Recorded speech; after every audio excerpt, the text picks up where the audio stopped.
This is week 12. It's called Unit 10 on the LMS. Okay, so it's week 12, Unit 10. We are still discussing block 3, which talks about the long-term success of organizations. Doctor, we're supposed to take week 12 or week 11? We don't have week 11.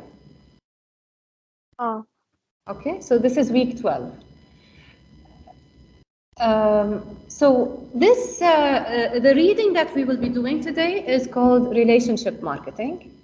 And as the name implies, we want to do marketing in a way that we make a good relationship with the customers.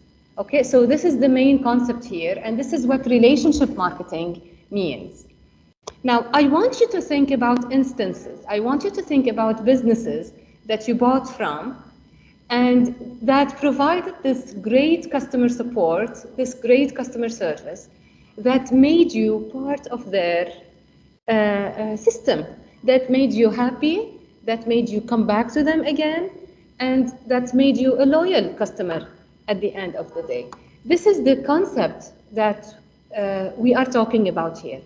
This relationship marketing is extremely important for a business because it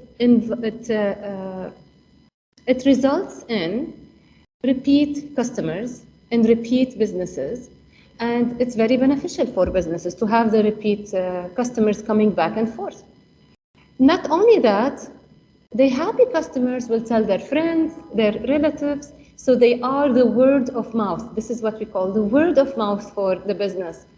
And therefore, this is why we are interested in doing a good relationship with our customers, and this is the concept of relationship marketing.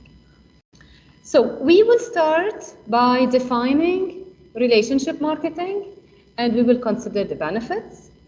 We will also examine the different types of relationships.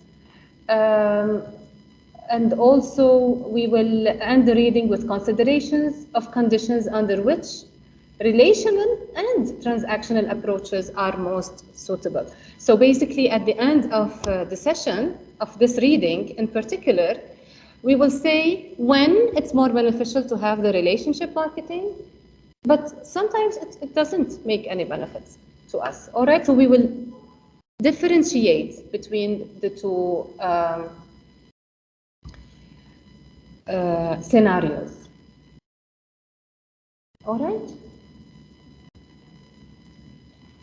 So definitely relationship marketing will contribute to the success of a brand or organization.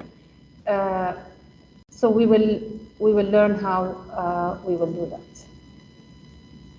Relationship marketing is about developing repeat purchases or exchanges with customers over the long run, rather than merely promoting one-off transaction. So give me some examples. Do you have businesses that you visit very often and that you are not willing to change because you are already happy there? You know you are getting a great service, you are getting a great product. Are there any ones that you have in mind? Zara? Okay, so Zara is a place where you keep on making repeat purchases. Anyone on the VC, you want to give me an example?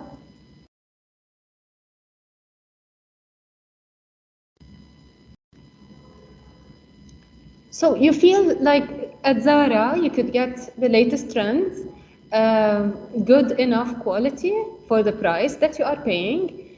And this is why you are addicted. You keep on going there to check what the latest trends are, what new items they have, and so on. Also, their new return policy is amazing. Okay?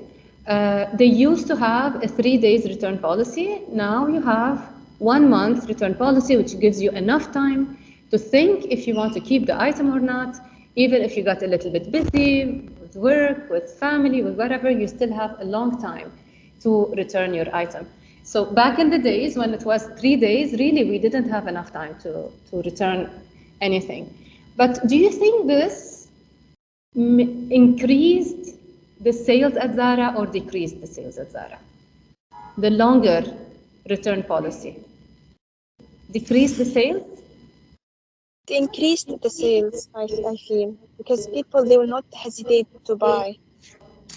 Absolutely, absolutely, without asking Zara. I know that having this longer return policy will make people buy more. It will give more opportunity to customers to try more stuff, to try more items. And guess what? Most of the times when you take the item home, you try it with other stuff, you try it with your other clothes, you tend to keep it. Okay? Of course, you have the option to return it, but overall, you are more encouraged to buy more and more because guess what? You have 1 month to return. So psychologically, you will buy more and you will keep more items. All right? This is an example of relationship marketing. It's making it easier and more convenient to customers to buy and to fix any problems they have. Okay, so I have a problem, I have this dress, I think I'm not gonna wear, okay, I can simply take it back and return it. Okay, so relationship marketing represents a shift from a combative to collaborative mindset. So here we have a collaboration between the business and the customer, all right? So we are one team. We are not two opposite sides. We are one team. We want both the business and the customer want to work together in order to provide the best experience for the customer. Once you provide the best experience to the customer, you are providing automatically profit for the business. Okay? So making the customer happy will lead to profits. Okay? That's the concept of relationship marketing.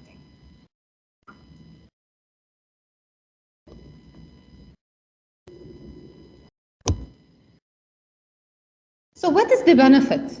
It's more cost effective to retain than replenish customers. It's more expensive to go out and look for new customers. It will cost you a lot of money, a lot of effort. You will have to hire people to market your products, your services, your brand, right? It's much better to make the people that you have happy so that they come back. So the concept here is to retain, is to keep the existing customers. Retaining customers provides profit over the customer lifetime. So we have long-term customers. Businesses have calculations for how much this one customer spends money during his or her life. Okay? Now, how do they calculate that? How do they calculate how much Dima has bought from, for example, Home Center?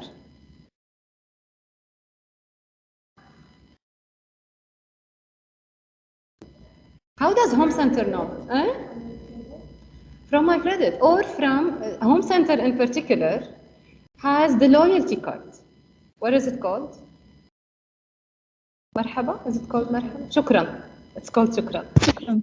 Yeah. Okay. So they have the loyalty card, Shukran. They encourage me to use the loyalty card, so they give me points. But why do they do that? Do they do it just because they want to give me points? Exactly. So they want to know my purchase behavior. They want to know what I'm interested in, what I like. So they have on their system how much I have spent since I started being a customer to them till this date. They have a number for me. Okay, and for each one of you, if you have a Shukran card. All right? So whenever a business asks you for a phone number or for a loyalty card or for anything like that, they are tracking your spending. They are tracking how much you spend because they want to send you maybe deals that interest you or discounts or whatever. They want to bring you back to to their store, and they are tracking how much you spend at their store. Okay, so being able to help improve production and delivery, so we enhance the quality of an offering, increased understanding of customers. Okay, so when they go to my profile, when they go to my account, they know what items I'm interested in. They know my style, they know my taste, they know which items, so maybe they will send me an email that contains things that I'm interested in. This is why companies want to track their customers, and they try to keep this relationship going. So for example, you will receive an email that has your name at the top.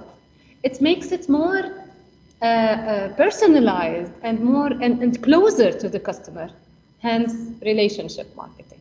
Okay, so creating a relation with the customer is extremely important. Nowadays, we have what we call CRM, customer relationship management. All right, this is what they do. They study and they analyze what customers are buying and what they need. Also, loyal customers are less price sensitive. You are likely to spend more money at a company that you trust, at a brand that you have already tried, than you are willing to spend money at a brand that you don't know. Okay? Customer lifetime value / equity. So we did explain what customer lifetime value is. The name implies it's the value of all the purchases I make throughout my life, throughout a customer's life. Okay, so I'm sure that they can see the change in my purchases at Home Center. So maybe 10 years ago, I was buying baby items. Maybe I had small kids. I was buying things for my children. Okay, and then over time, as kids get older, my purchases have changed little by little. All right, so the sizes that I was buying at Center Point, for example, for my kids have changed over time. The styles that I'm looking for have changed over time. So not only tracking the style, but they will also have an average amount of money that I spend at the store. Okay?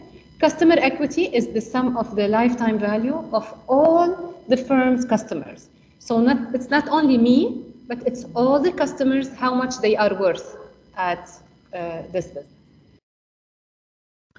Recognizing the value of customer equity helps to ensure that the impact of enhancements to products or services to improve customer satisfaction are taken into account. So whenever the business needs to make a business decision into what items to buy and what to replenish, they want to buy new stock, they take into consideration their customers, what they need, what they are buying, what they are looking for. Okay? So this product and service enhancements can boost loyalty. All right? Because the store knows what I'm looking for, because they have analyzed my profile. So it's not just random, they buy their stuff randomly. They know what the group of customers need and want, so this will increase the loyalty even more of their customers. Okay? Loyalty, al-wala. This is extremely important in this topic, relationship marketing. So loyalty is the aim of customer relationship. It's to foster loyalty and repeat purchasing.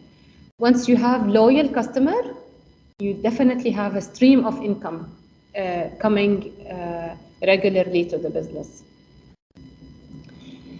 Loyalty not only encourages repeat purchasing, but can insulate companies from pressures to lower prices.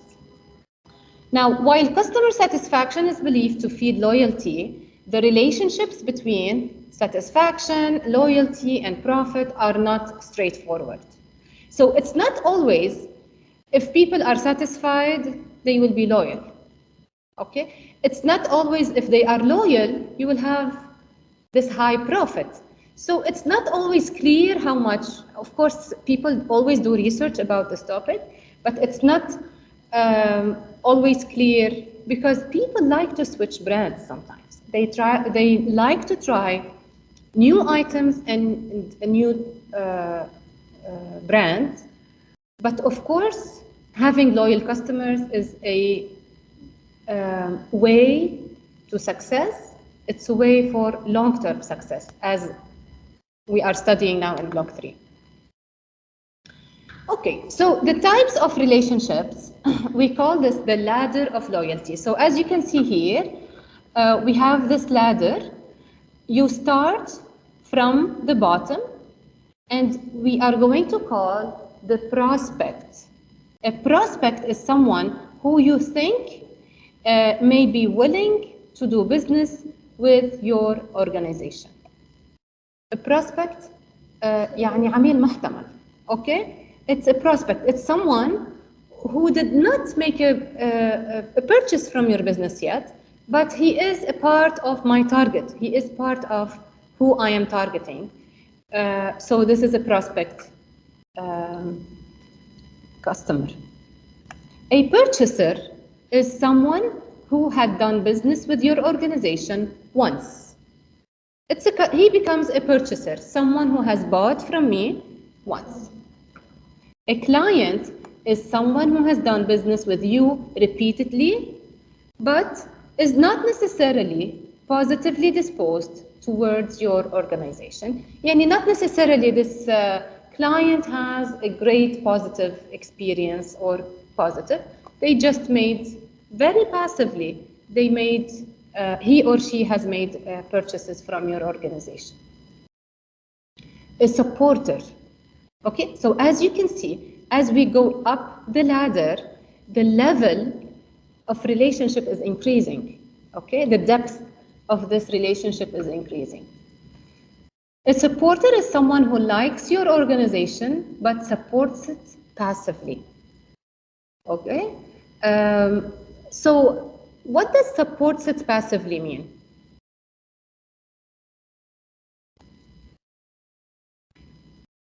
So they like your organization, but not necessarily they go on and tell their friends and relatives about your business, okay? But they just like to buy from your organization. An advocate is someone who actively recommends your organization to others. How many business do you know that you feel like you want to share your experience with these businesses? So every time you see a friend or a family member, you say, oh, I tried this store or I tried this restaurant. You have to go there. You have to try it. All right? So just by giving this word of mouth recommendation, you are an advocate. Oh, what?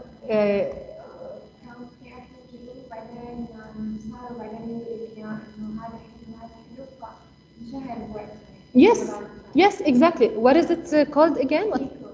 The Kiko lipstick. انشهروا بالword of mouth. Okay, so they had advocates. Advocate is a customer who speaks about a brand because they are so happy about it. So they speak about the brand positively. Okay, a lot of times you access a website and they tell you, refer a friend, right? They encourage you to refer a friend, and if you refer a friend, you get certain discount or coupon or whatever, right? They want you to be an advocate. They want you to be someone who is making an ad for them, right? Finally, a partner is someone whose relationship with your organization may be considered a partnership.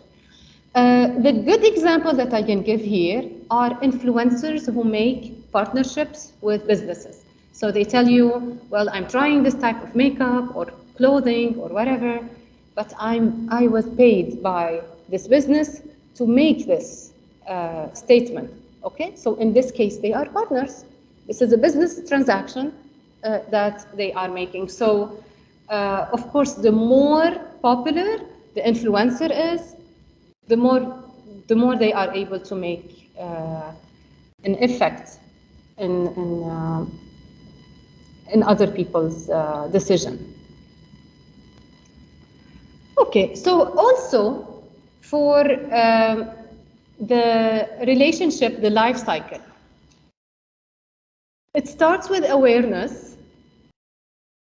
You recognize, it's the recognition by one party that another party is a potential exchange partner.